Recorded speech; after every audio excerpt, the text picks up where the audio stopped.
जनसंवाद न्यूज, सत्य आणि विश्वासाची बातमी। लग्नात नाचताना धक्का लागल्याच्या रागातून 21 वर्षीय तरुणाचा चाकूने भुसकून हत्या करत त्याचा मृतदेह नदीपात्रात फेकल्याची घटना समोर आली आहे। या तरुणाची हत्या करणारे दोन्ही आरोपी हे 17 वर्षीय अल्पवयीन आहेत।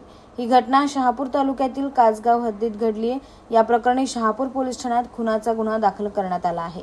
बाळू वाघ असे हत्या झालेल्या तरुणाचं नाव आहे। शहापूर तालुक्यातील कासगाव हद्दीत 25 मार्च रोजी लग्न होते। याच लग्नात बाळू हा नाचत असताना त्याचा धक्का 17 वर्षीय मुलाला लागला।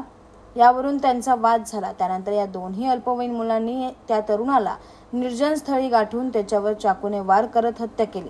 नंतर त्याचा मृतदेह भातसा नदी पात्रात फेकून दिला आणि घटनास्थळावरून पळून गेले।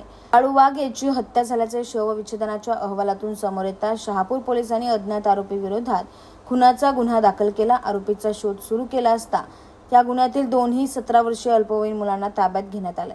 या दोन्ही मुलांना न्यायालयात हजर केलं असता त्यांची रवानगी भिवंडीतील बालसुधार गृहात करण्यात आली। जनसंवाद न्यूज, सत्य आणि विश्वासाची बातमी। आजच सबस्क्राइब करून बेल आयकॉनला क्लिक करा आणि पहा ताज्या घडामोडींचा अचूक अंदाज आपल्या मोबाईलवर।